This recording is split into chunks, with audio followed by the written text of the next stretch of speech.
pas ship.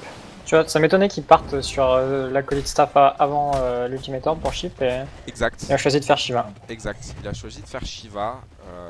Pourquoi Shiva? Pourquoi Shiva?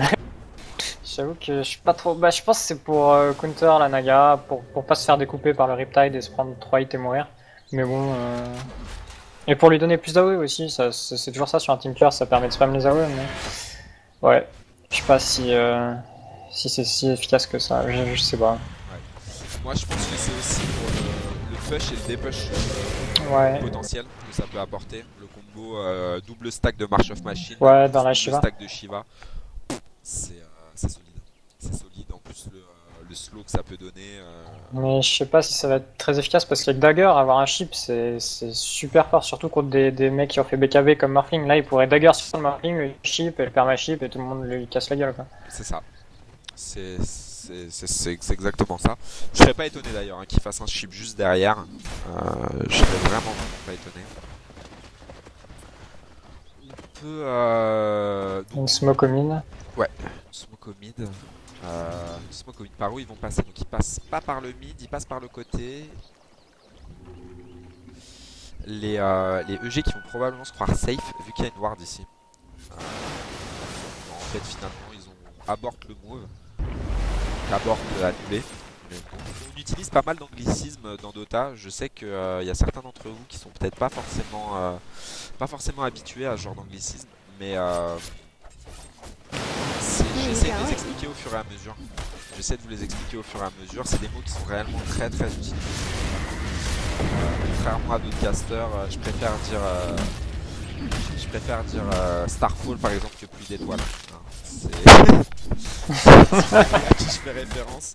Voilà, je préfère réellement dire Starfall que pluie d'étoiles. Je préfère les mots anglais.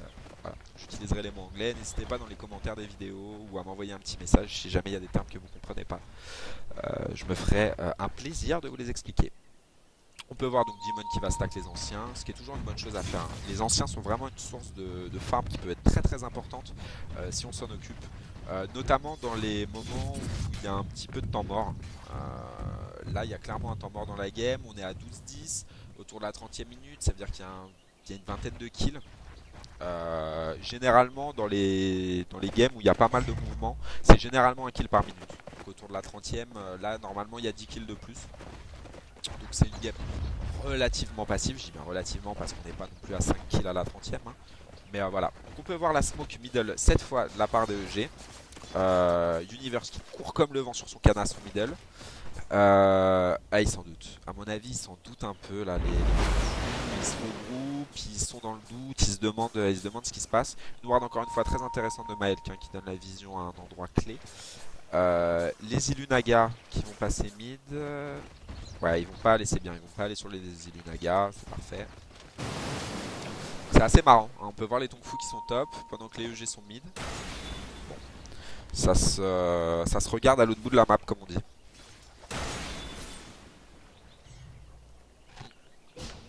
Pendant ce temps-là, un petit tour toujours au niveau des last hits. La Naga toujours en top avec 220 last hits à la 30e. Réellement bon farm. 188 pour le Tinker.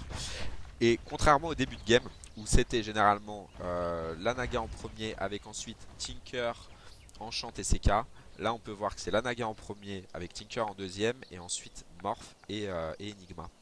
Beaucoup plus de farm. Morph, ça fait longtemps qu'on l'a pas vraiment vu. Hein. Morph, ça fait longtemps qu'on l'a pas vu. Je vais faire un check tout de suite sur ses items. Il est parti à la chinoise, BKB first. Il a rien de plus, il a toujours que son BKB. Ouais, il a toujours que son BKB. Vous pouvez voir aussi les power trades alors qui changent. Pourquoi ça change?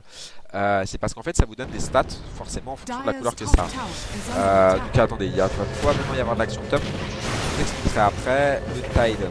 Alors vous voyez ce Gush qui est parti instant.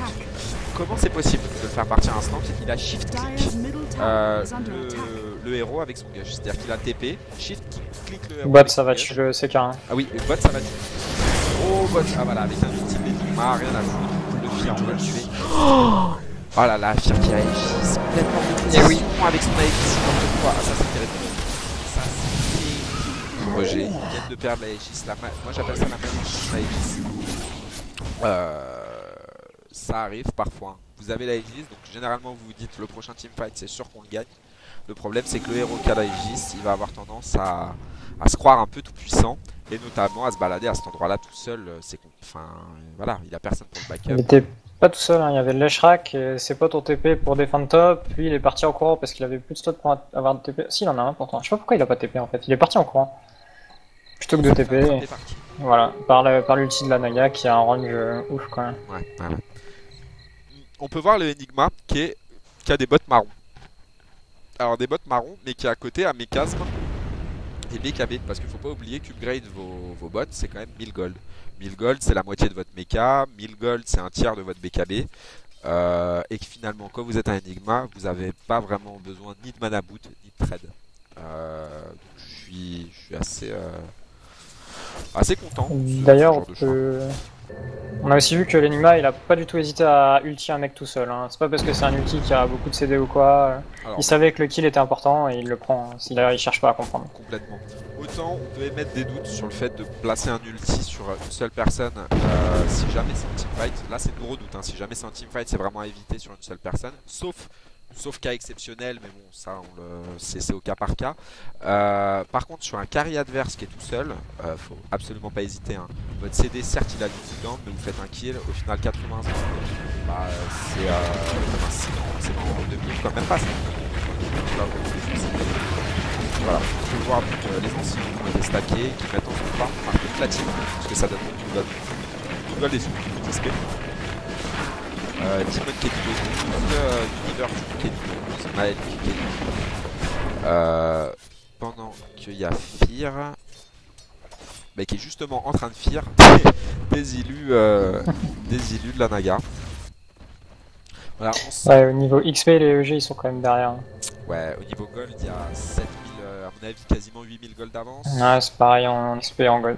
8000 d'XP d'avance. Alors, je sais pas si tu vas être d'accord avec moi, j'ai tendance à dire que jusqu'à 10 000 gold, ça a pas un impact incroyable sur la game. C'est-à-dire que ça a un impact... ça dépend à combien de temps, quoi. Ouais, bien sûr, si c'est 10 000 gold à la 5ème, on est d'accord, c'est un gros impact. Mais dépasser la 20ème, 10 000 gold, ça se retourne sur un teamfight. Ouais, 7500 gold, bah, à partir de 7500, c'est le moment où ça devient tendu quand même. Si tu perds la prochaine fight, tu vas vraiment être dans la merde. Exactement.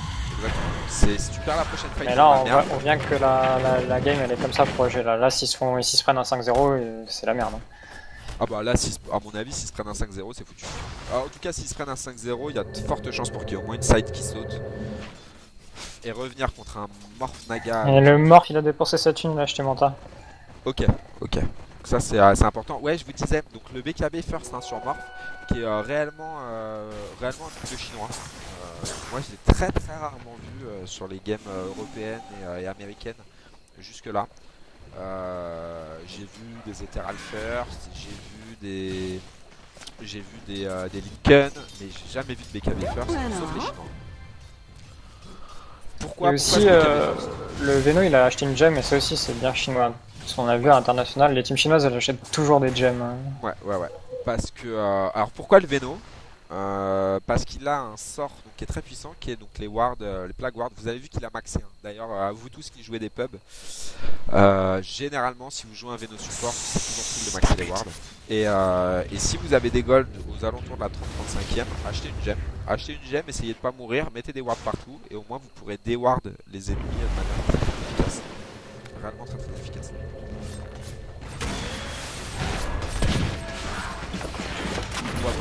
Qui stack ses stars, c'est Marshall Machine qui balance ses roquettes. Et là on peut voir réellement la force de Lincoln Diffusal Tarrasque.